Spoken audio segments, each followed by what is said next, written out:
Further ado, Dr. Abrassart, the psychosocial model of UFOs. Thank you. Yes, thank you very much for having me. So, yeah, my native language is French, so sorry for my pronunciation if sometimes I slipped. I did my PhD in psychology at the UC Louvain, so in Belgium, in the French-speaking area of Belgium, on the topic of ufology, which is quite rare. We can talk about that, of course, but the experience of studying ufology in an academic setting is fascinating in itself. I did that because of my interest on the topic, and I didn't have any money to study, so I did it working on the side to finance my PhD. So that's also one of the first things. You can study that subject, but you don't have any grant to do it. You have to finance the study by yourself. And maybe, probably you know, but you know him in my committee. There was Renaud Evrard, who is someone invested in the Parapsychological Association. I think he's been the president at some point. He was in my jury, and I work with him quite a bit, even if his topic is a lot more parapsychology and me ufology. So I got interested in ufology because of the Belgian UFO wave. So I think if I'm here tonight is to talk about what's going on our side of the channel in Belgium and France. Unfortunately, there's not so much communication between ufologists here and on your side of the channel. Especially, I think it's a lot our fault because, at least in France, the English level is not that high, so they have trouble reading or speaking English. So that's why they often don't know what's going on in the English-speaking world. I'm kind of the exception on that front. So I'm going to try to talk about what's going on in Belgium and France. So of course, the Belgian UFO wave, I'm sure you heard about it in '89, and if we push a little bit, we can say it finished around '92. It was a big event. I was around 14 years old at the time. I didn't see anything myself, but I was quite intrigued by how the news on TV and the journals were covering, and also that group, ufological group called SUBEPS, who studied that wave. And what I felt was a lack of critical thinking on the part of the journalists on that front. I'll talk about it more, but of course that started my interest, and then because of that I chose to study that topic when I went into psychology. And around 2004 I was in a laboratory of psychology of religion. So usually in psychology of religion you study psychological traits that influence what people believe, if they are atheist or Christian, or you can do studies like that with questionnaires, for example. And I did some research in that, but I was studying the psychology of paranormal belief. I'm sure you're familiar probably with the work of Irwin on that topic. There's been quite a bit of study on the psychology of paranormal belief, why people believe in the paranormal, which is interesting in itself, because if you want to study, at least in my university, that kind of topic, well, the angle you're supposed to adopt is always why do people believe in it, and you cannot really talk about the phenomena in itself, or what I call the ontological debate. They are not the teachers are always, please avoid the ontological debate. Don't talk about is it true or not. Just study what personality traits influence what they believe. And after that, I joined the group Comite Nord Est des Groupes Ufologiques. I will talk quite a bit about their work. So it's a group. It's one of the last ufological group that still exists, that meets physically and not only on the internet. And every few months they meet and they study UFO cases in the northeast of France. And they've produced quite a bit of work over the years. And I've been a member for something like 2 decades. I'm not anymore, but I've been a member for a long time. So I will talk about what kind of CJ mentioned it, like the SARS operation. One of the big study they did. Currently, I'm a member of the Comité Belge pour l'analyse critique des parasciences, which is, or Comite Para, it's easier to say, which is as I said before, the oldest group, which is funny for me, but yeah, it predates the Psychop, and actually Paul Kurtz at the Psychop took the idea from the Belgian group originally. The Belgian group was founded in 1947, and in the 50s, Paul Kurtz heard about it, and actually, at the beginning, the names were the same. The French name was exactly, if I translated in English, the Committee for Skeptical Investigation of the Paranormal. So exactly like the Psychop, like Paul Kurtz just used the same name in English. And that group, has been around for a while.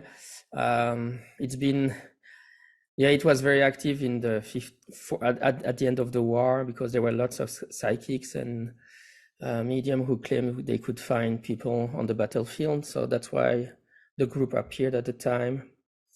And it's also been sleeping a lot, and the group didn't do anything, just continued to exist, but didn't do anything much. But recently I've been part of a group of people trying to make that group alive again. Alive and kicking, I mean. And part of that was to create a scientific journal called Scepticisme Scientifique. So actually the idea came a little bit because of the ASSAP journal, Anomaly. I was inspired by that, and I said, we need to have something like that. So we created that journal, and we are on the 2nd year of publications now. For the moment, we only have online articles and not paper ones, but we're hoping to have paper ones at some point. So we already have some interesting articles about the Gévaudan beast, that the monster from France, and other subjects like that. And also I wrote a children's book about the UFO phenomena from a skeptical point of view. That's the cover. And you can see it's called Zététicien en herbe, so it comes zététique. So CJ mentioned that before the start, but zététique from Marcello Ciuzzi, in France. The word zététique is quite used. It's still very popular. I don't know how much zététique is still known in America, but in France, it's still used quite a bit. So the name of it's a series of books that I wrote. So that one is on the UFO. So the name of the series is Budding Zététicians. So I will use drawings from that book to illustrate my slides. So the psychosocial UFO hypothesis. There's a Wikipedia page. So of course, it's an alternative to the extraterrestrial hypothesis, and it was very much popular in the United Kingdom with David Clarke, Hilary Evans, in Magonia magazine, and I'm sure you know a lot more than me about that. But it has also been popular in France since the publication in 1977 of a book written by Michel Monnery, Et si les ovnis n'existaient pas. So those are the books that kickstarted the topic in the French-speaking world. So the big difference with before was before the critics of ufology were outsiders, but then Michel Monnery was the president of a ufological organization. He had done a big operation of watching the skies and had been very disappointed by the results, especially the photographs, seeing that people took pictures of airplanes and so on and reported them as UFO. And he wrote the first book on the left, What If UFOs Didn't Exist? And then a few years later, he wrote the book on the right, Le Naufrage des Extraterrestres, which is even stronger title. It should be translated as something like UFOs Crashing Down. And Michel Monry didn't have, he was not an academic, so I mean, he had, from a skeptical point of view, lots of good intuitions, but the vocabulary used or the way he tried to explain were very not academic. So after that, several university people tried to express his ideas, but in a more academic way. And I'm probably in that tradition in a way. So of course, people use psychosocial hypothesis. I'm always like, why hypothesis? I think it's hypothesis just because extraterrestrial hypothesis, but for me, it's not really a hypothesis because we know that lots of UFO sightings can be explained by prosaic objects. So that's why I use psychosocial model instead of psychosocial hypothesis, because I don't think it's a hypothesis. I think it's a way to look at the phenomena. I think it's the way to think about it, but I don't think it's a hypothesis. So it's me.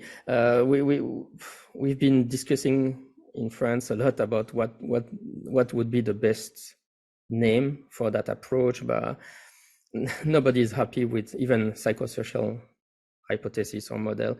So I use psychosocial model, but even though it's not perfect. And in that vein, Claude Mauger, another French writer, proposed another word. He proposed to call it, instead of psychosocial model, but the issue was, if you say psychosocial, it gives the impression that everything is psychological, like when, of course, we think that the UFOs have not always, but most of the time, a stimuli in the sky. So there is something tangible in the sky, just the people make mistakes. So psychosocial gives the impression that everything is in their heads, which it's not. So he wanted to try another word. So he tried reductionist composite theory. So reductionist because you reduce the phenomena. You try to find something prosaic or mundane to explain what the person has seen. And composite because for him it was very important to stress the fact that there was not one explanation for every sighting, like to avoid the mistakes of the past of people trying to say everything is swamp gas, for example, or everything. You can explain all the cases with one explanation. He wanted to insist on the fact that actually there are many different stimuli that can generate a UFO sighting. So my way of explaining the fact that the psychosocial model is a way to look at the phenomena is a haystack. I'm always like, okay, all the UFO sightings are a big haystack. And some people think that in the haystack there's a needle to be found. Well, myself, I'm skeptical. I think there's probably no needle, but maybe there is, maybe I'm wrong. But in a way, what interests me is the haystack. Like you can study the haystack or you can try to find the needle, and it's the two different approaches. Classical ufology is looking for the needle. Me, I'm looking at the haystack and I'm trying to understand how it works. That's why I wrote articles about hallucinations in ufology or why people make hoax. I'm interested by the haystack, not by the quest for the needle, because I think the haystack is absolutely fascinating in itself. The fact that so many people see mundane objects and think they are from outer space is absolutely fascinating. So that's the haystack. Those are the data. I took them yesterday, preparing this speech, from the JPAN. So the JPAN is the French, an official French organization for the study of PAN. So PAN is UAP in French. So JPAN is the study of UAP.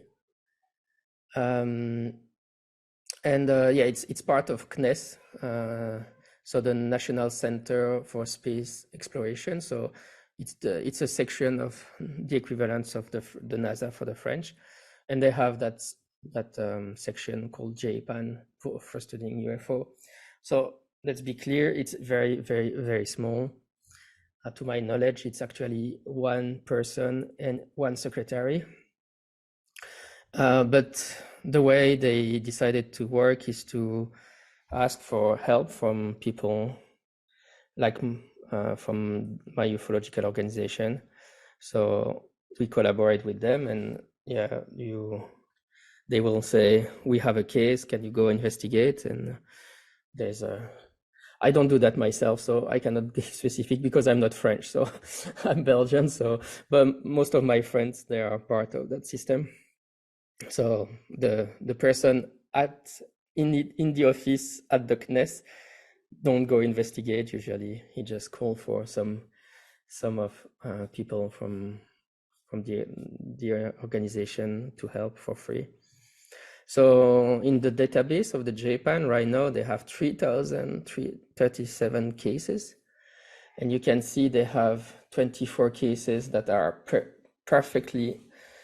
So 24% are perfectly identified, 39% are probably identified, 32% are non-identified because of lack of data, and it leaves 3% of cases that are not unidentified after investigation with sufficient data. So those who are interested in the needle, they're interested in the 3% left on. If that's the 3% that they're interested in. I'm more interested in everything else in the haystack. So the way we think about it is, that's the vocabulary we use in France. We say there are simple mistakes, complex mistakes, and then hallucination, false memory, and hoaxes. But the distinction is, the most important one is between simple mistakes and complex mistakes. Simple mistakes is the most common cases when people see something in the sky, they fail to recognize what it is, but then when they are asked to describe what they saw, they are fairly accurate. They give a very good description of what they saw, and usually it helps a lot the investigators find the stimuli. So that's the most of the cases. But then there are complex mistakes, and complex mistakes are the most fascinating one for a psychologist. It's the one where there will be a distortion of what was seen. So there was something real in the sky, but then the subject will transform the description of what he saw, and that transformation will occur because of the culture pressure. All the images we have in our head about science fiction and ufology. Then after that, hallucinations. I wrote an article about that topic because I was like, it's strange it's something that most people, it's like a taboo subject in ufology, like it never happens, but would be weird if it was really the case, given the number of people having hallucinations for real in the population. And actually, I had a case a few years ago with a subject who would see a ball of light in his room floating every other night and talking to him in his head. So that was a good example, I think. I would say schizophrenia, but it's, I mean, the fact that those cases, I think those cases should be also documented. I mean, if you're interested in the haystack. And then false memories, we know about Roswell or other also abduction phenomena, it's something important. And hoaxes. For hoaxes, I like the concept of ostension. Ostension is a concept in folkloristic about manifesting a folklore in real life.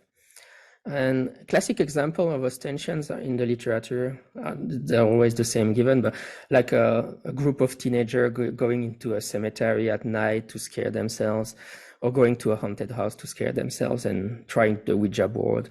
Those are ostension in folkloristic, like giving life to a folklore. And I think it's very interesting to think about hoaxes as kind of ostension. The people, there's that UFO folklore, mythology, whatever the word you want to use. And some people will make it come alive through making hoaxes. So the complete mistakes, I think the way I like to think about it is there are 3 steps in transforming an observation. The first one is during the sighting.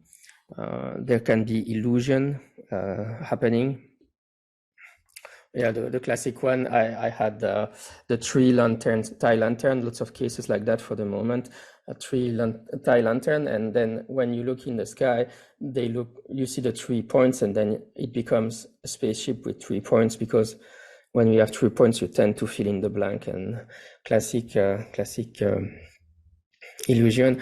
And yeah, the second drawing we had was about the moon. We'll arrive to the moon topic later, but of course, the moon, lots of sightings of mistake with the moon when people drive the car because of the autocinetic illusion. When you're in the car, you see the moon chasing you, and then it helps for the sighting, of course. And then the second time it can happen is when you start remembering what happened. And that's the confabulation step. Sorry.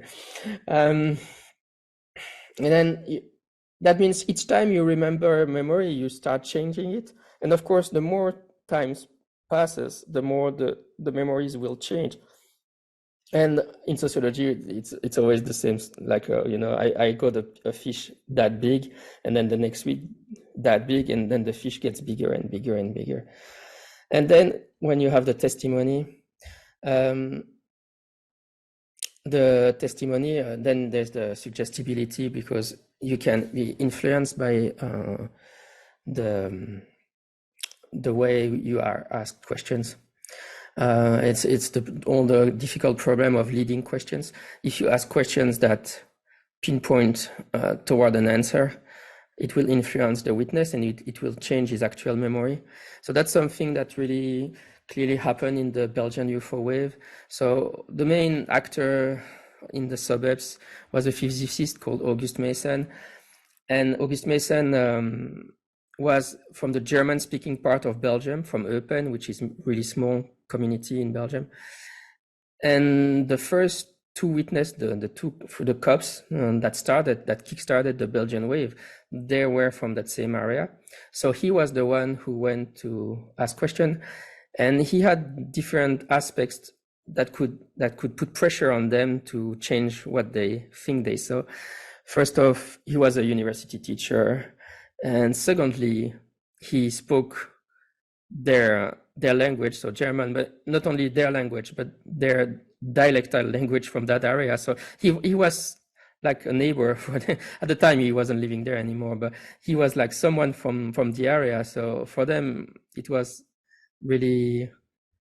have been very impressive. And after they published transcript of their interview, so we know the testimony changed, because we can go back in time, and before August Mason interviewed them and after them, details were clearly added in what they saw. It was so the second phase of the observation. So for that observation, they follow something very, very, very bright according to them, but nobody else noticed anything, even though they're near a highway and so on. But it's super bright.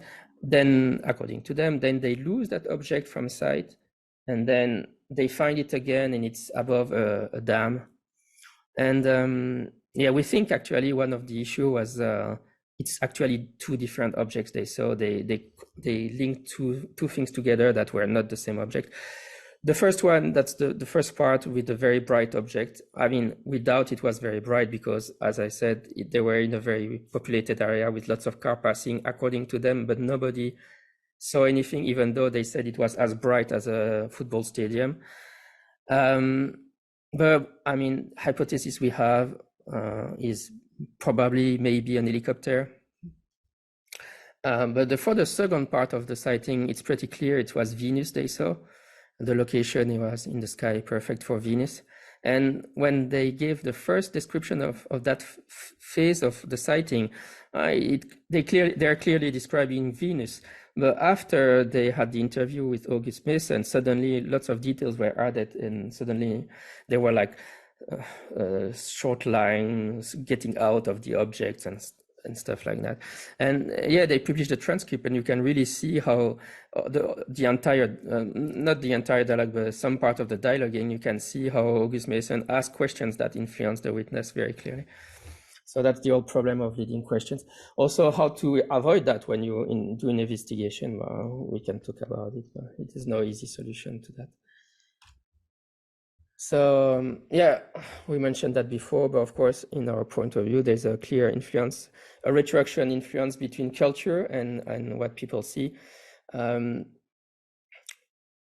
Because when there's something in the sky they cannot recognize, especially during the complex mistakes, the idea they have in their head of what a UFO is supposed to look like will influence their perception. And of course, what science fiction and ufology has told us to see change over time, and so it's changed. But what's really in the skies, of course, play also an important role. Lots of sphere in the sky, lots of points, lots of triangles. So it's always there's the two sides: what's really in the sky and what cultures makes people think they should see in the sky. So now that the big study they did at CNUEGU, that ufological group in the northeast of France, is called the SARS operation. So they had at the time, I don't know, I think it was 20 years ago, something like that. I wasn't there at the time, so it's still continuing, but and I helped publish the article in Anomaly, but it started a while ago.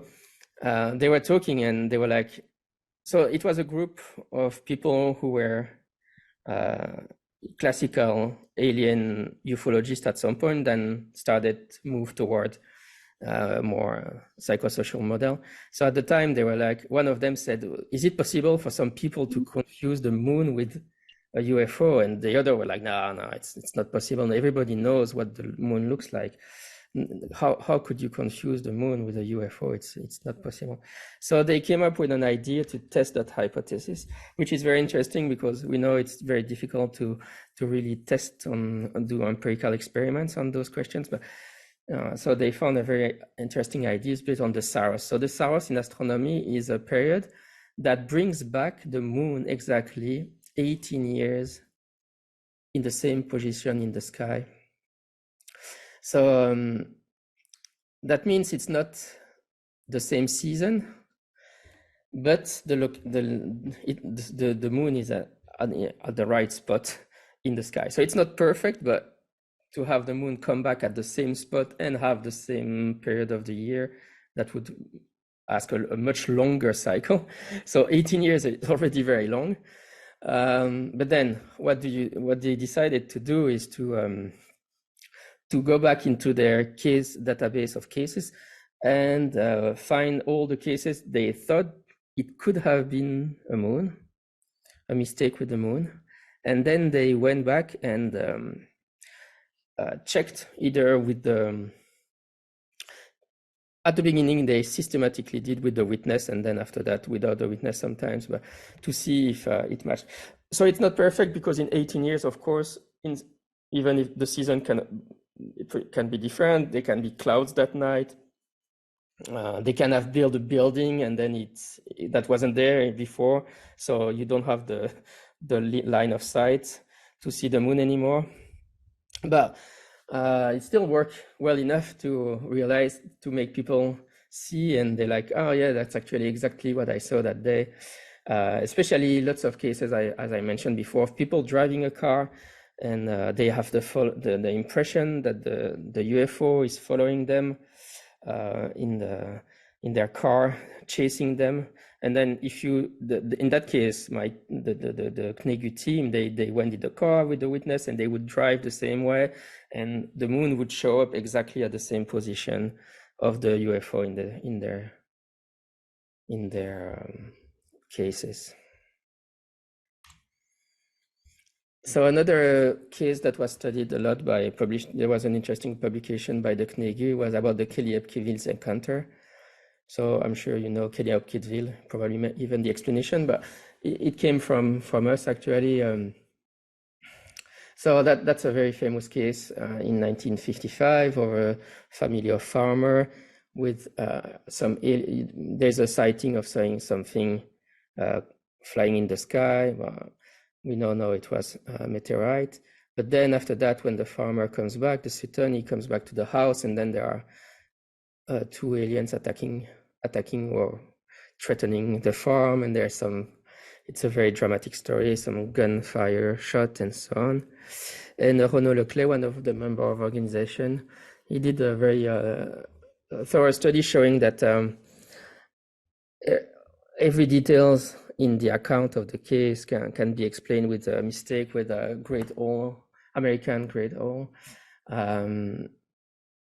Yeah, the way the alien behave, like he seems to be floating, and the way they go on the roof and start scratching on the roof, and every single little detail can be traced back to that. So that's a good example of a very impressive mistake. Actually, in this case, it would be a simple mistake because they gave a very good description of what they saw. All the details that we had, we could find what they saw for real.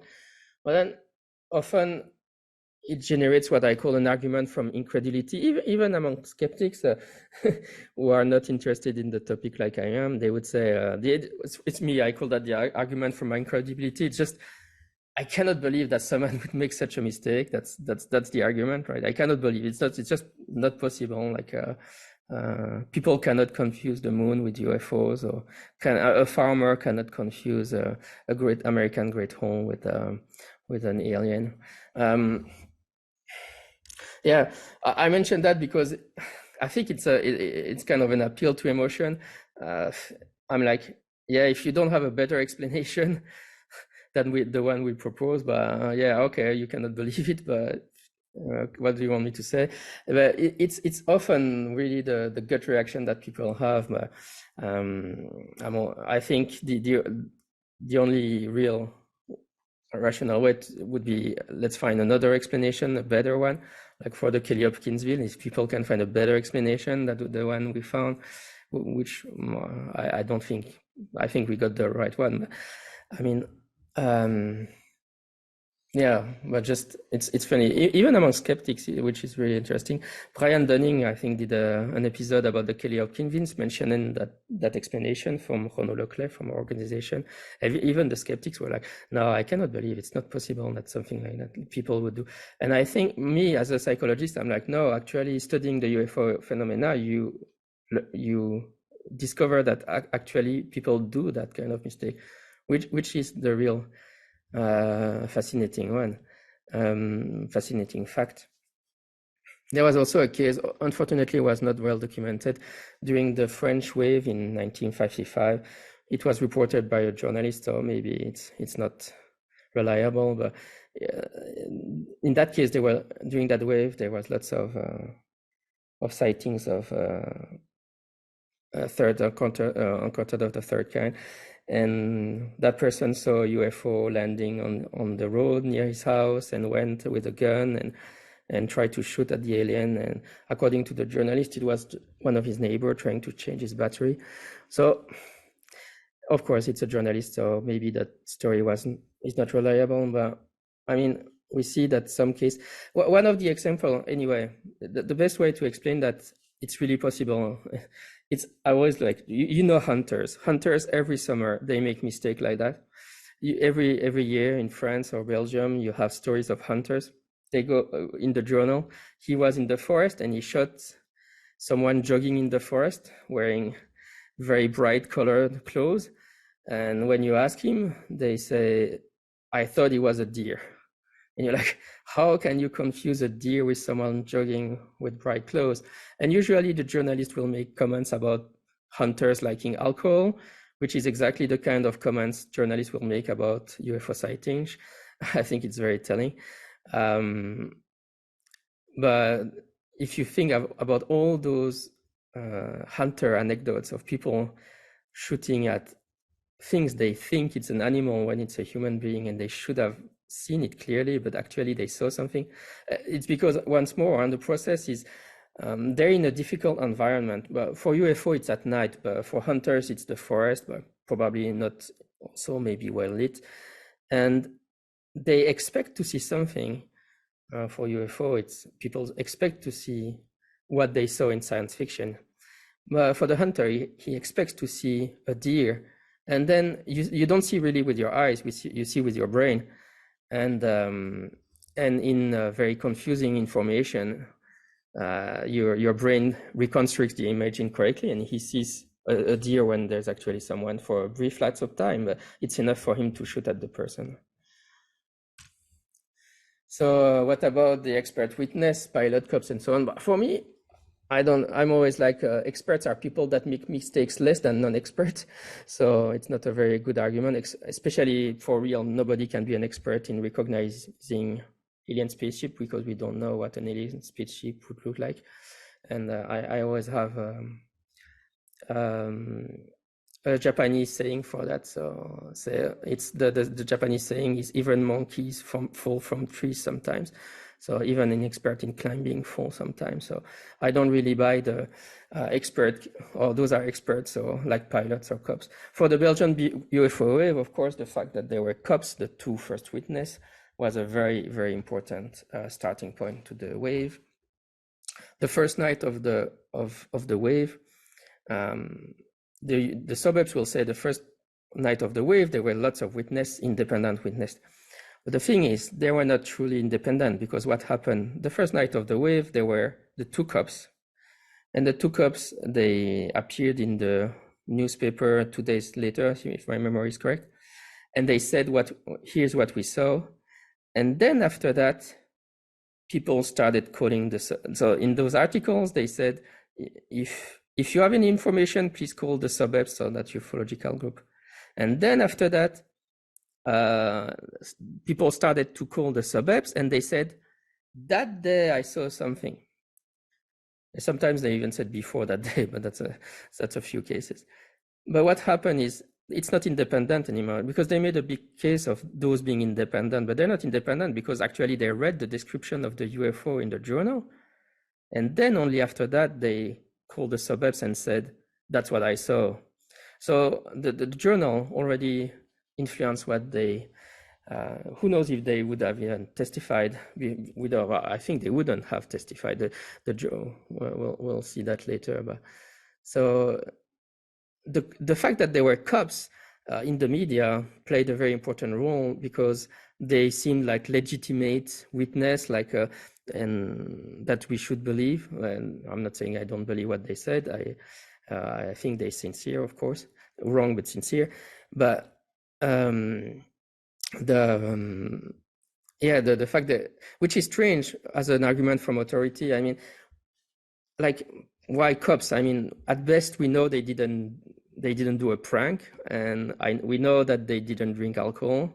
But why cops would be better witnesses than anybody else, I don't know.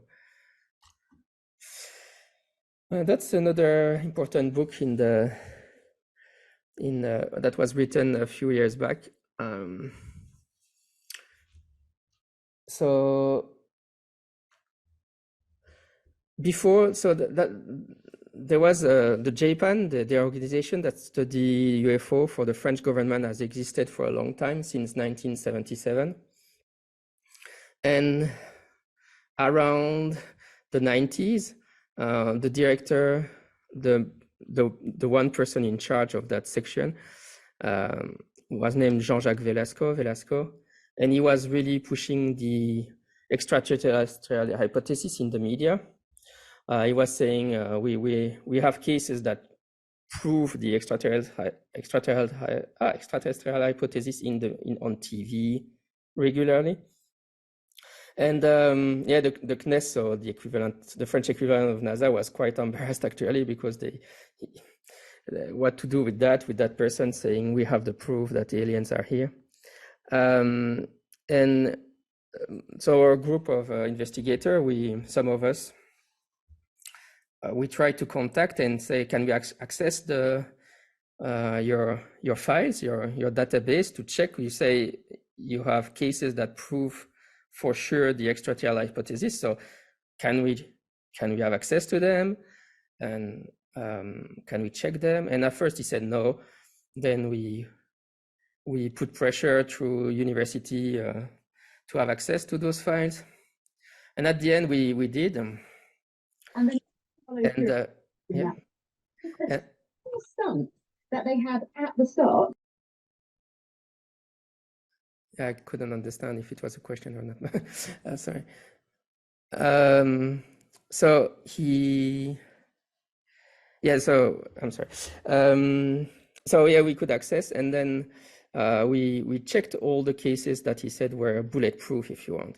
And in that book, we go through them and show that actually they're not so bulletproof as he thinks they are. So that book is, if you want to have, it's just a collection of what was considered before that the strongest French case until 2007, and the team of writers explained for each case why the investigation is not conclusive, as the director said at the time. Actually, now there's a new director. There has been several new directors since then, and they do a much better work communicating, and work in general. They do a much better one. So I'm quite happy with that organization right now. So for me, what would be a proof of alien visitation? But I always like to compare to the Loch Ness Monster, because we have the same kind of proof. We have witnesses, we have sonar for the Loch Ness, but we have radar for UFO. We have pictures, blurry pictures, or not so blurry, but probably hoax pictures. So we are just in the same situation, just the loch is a lot smaller. So most people are convinced, actually the consensus in zoology is that there are no Loch Ness Monster, right? So just because the space is really limited, so that's an advantage. Of course, there are still some people would say we should have to drain the lake to be sure, but the problem with UFO is that it's so vast. I mean, it's anywhere around the Earth. They appear suddenly. So that's the problem. So for me, it's very similar, but the Loch Ness is a very good small space for that. And for zoologists, what would be a proof? But would be a specimen of the Loch Ness Monster, or a sample. So for alien, it would be a sample or aliens technology. So with all I said before about the weaknesses of witness testimony, the fact that human testimony is not reliable, I think that just testimonies are not enough to prove the extraterrestrial hypothesis. We need way more than that. One argument I like is the argument for silence. The argument from silence is in history. It means you conclude something from the lack of evidence. So you lack proof of something happened in history. So if you say I think there was a battle in that year, but you cannot find any tangible proof of that battle, then you make an argument from silence. There's not enough proof. So the best bet is that there was no battle that year. And I think for skeptics like me, we do an argument from silence. In 7 decades of ufology, we haven't found any tangible proof of alien visitation. So the best bet is there's no alien visiting Earth. until proven contrary. But yeah, that's not mine, but it shows. I'm not a big fan of the extraordinary evidence stuff. I think we just need simple proof we just don't have proof of alien visitation, but it shows, yeah, what we have is photos in the LIS, in low information zone. We have videos and anecdotes and stuff that are unconvincing. And then on the other hand, we have lots of stuff we know are proven by sociology and psychology. So to change that, once more, we should have to change that position, to change that consensus. We will need something way more tangible than what we have now. Of course, one of the problems is the science based on anomaly hunting. I'm sure you're all aware of that. I mean, anomaly hunting, it's intrinsically a problematical methodology. I always say it's like we imagine the cops studying, investigating murders, and then there are 3% of murders the cops don't find the culprit, and we say, well, then it's alien. It's not a good methodology. So I think anomaly hunting is always epistemologically problematic. That's why parapsychology, for example, has an advantage because they can do laboratory studies, which ufologists can't do. But just simple anomaly hunting is always tricky to do good science. So in epistemology, we'll also talk about ad hoc hypothesis. So ad hoc hypothesis is hypothesis you add to your theory to explain an issue in your data. So of course, in ufology, the issue is the lack of tangible proof. So there are two main ad hoc hypotheses. Try to protect the core idea of extraterrestrial visitation. The first ad hoc is the hypothesis is that there is a global cover-up. Then that explains why we don't have tangible proof. And the other one is aliens are not so. I've been talking in my old talk about aliens like really physical, biological alien in a tangible spaceship. But then you can start saying, well, they're more like angels or fairies. And in France, one of the most popular idea on that side is called mimetism, is that it's something that often is opposed to skeptics in France. I have no idea in England, in Great Britain, but it's the idea that UFO would mimic airplanes or helicopters and so on. So they would look like they would shapeshift into airplanes. So some people say, I saw a UFO and suddenly it moved toward me and it started to look like an airplane. And then it wasn't a mistake. Like that witness doesn't conclude, well, I just saw an airplane from all along. He would say the UFO actually transformed into an airplane because he didn't want to be detected. So that's really popular in France at the moment on that other side of the ad hoc hypothesis. So for me, for the anecdote, I interviewed Patrick Rochin, the person who took the picture, or the very, very famous picture of the Petit Rochin, who hoaxed the picture, when he revealed that hoax. Of course, it's very rarely mentioned, but when the picture came out,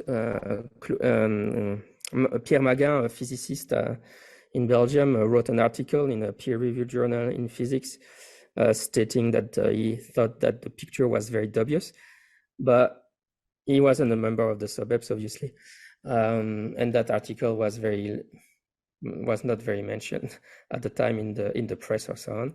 But very early on, some people were very skeptical of that picture. But then, Patrick Maréchal, revealed he took that picture using some very basic special effect. I don't know how to express in English, but it's kind of a plank with holes, and then he put small light bulbs behind each holes, and then he took the picture like that. and he had some other shots he took at the time with other variation of the composition of the frame. He took the best one and sent him away. There's a whole complex story about that, how it reached Patrick Maréchal. He wanted just to do a prank to his colleague at the factory, because he used to work in a factory. And then a journalist heard about that and asked him to use that picture, and then some money was involved, and the rest is history. But so for me, the Belgian UFO wave, my current conclusion, the suburbs for me clearly failed to prove that something, that there was an Indian invasion, that there was Independence Day in Belgium in 1892. They will often say, August Mason, the lead scientist, the physicist that interviewed the first witness, he was very convinced that it was extraterrestrial in origin. The other, they tend to say, we just cannot explain what happened. And I'm always joking about that, because I went to an event they organized, and they were really happy to say they cannot explain what happened. And I'm like, usually scientists are not happy to not be able to explain something. Usually the job of scientists is to explain things, and not to be, oh yes, we failed to explain completely something. It's amazing. But I don't know, it's strange. Of course, the suburbs had many issues. It was a very small group of persons, 4 or 5, but they had credentials. 2 of them were physicists working at university. So the journalists were very trusting toward them. And yeah, they published everything in their newsletter, and in one volume they auto-published. Probably you know that cover, but called the Belgian UFO Wave 1, and they did a second tome called the Belgian UFO Wave 2. So they completely bypassed the scientific peer review process. They never tried to publish an article in a peer review process, even though August Mason, the lead scientist, said he worked on that picture, and then he said, I can explain the propulsion of the UFO based on magnetohydrodynamics. Even that he didn't publish in a peer-reviewed journal. He was quite heartbroken when he couldn't believe when the Patrick Maréchal revealed he was a hoax. His position was like, Patrick Maréchal is lying. It's obviously a real picture, but because he built all his career on that picture. But August Mason, to give you a fair, he was convinced that Chupacabra was real, then alien abduction was real, and he wrote also a paper about the telepathy of Gray based on the shape of their eyes. So that gives you his scientific orientation right there. None of them were in peer-reviewed journal. All of them were in the Suburbs fanzine, if you want. So for me, the Suburbs often claims they did something amazing during that time, but for me, they should have published. If they did half what they claim they do, they should have published in Nature and get the Nobel Prize, but they didn't. It's not as airtight as they claim it's been.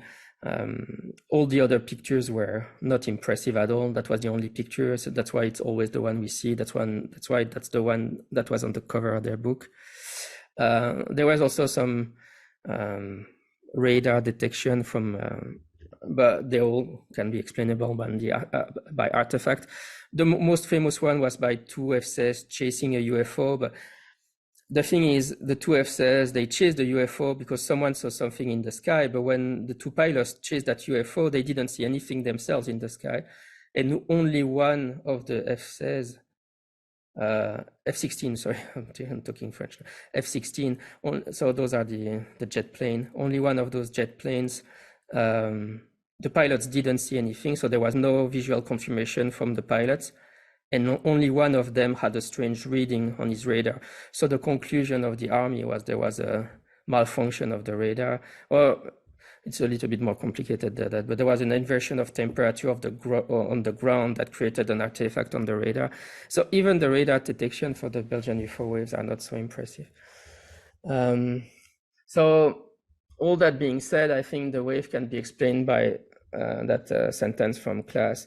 That's his rule for UFO waves. Once news coverage leads the public to believe that UFOs may be in the vicinity, there are numerous natural and man-made objects, which, especially when seen at night, can take on unusual characteristics in their minds of hopeful viewers. The UFO reports, in turn, add to the mass excitement, which encourages still more observers to watch for UFOs. This situation feeds upon itself until such time as the media lose interest in the subject, and then the flap quickly runs out of steam. Here you go. That was my presentation. Thank you for listening to me.